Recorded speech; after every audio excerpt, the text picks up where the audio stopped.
Some of the finest examples of ancient parchment palimpsests can be found in Egypt, in a monastery on Mount Sinai.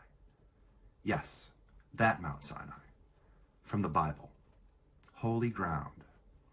It's part of an ancient complex that's been in continual use by monks and rabbis and imams and pilgrims since before the 3rd century. Its library collections include works in Arabic, Syriac, Aramaic, Georgian, and Slavonic. I first learned of this monastery while following a thread about Richard into the DVD extras from Nathaniel Kahn's film My Architect. It was a place that Nathaniel's father had visited in the 1960s. Architects more typically make their pilgrimages to St. Catherine's to see its buildings, not its books, to see the oldest known surviving roof truss in the world, its oaken timbers somehow defying centuries' worth of the termites gnawing.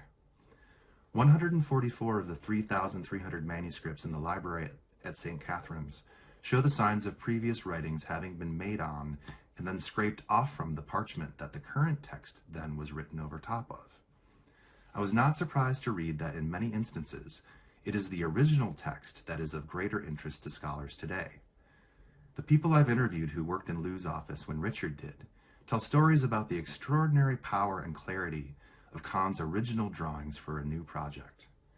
Beginnings, beginnings, beginnings, beginnings. I love beginnings, he said, which must be understood as a paradox coming from the guy who said, what will be has always been.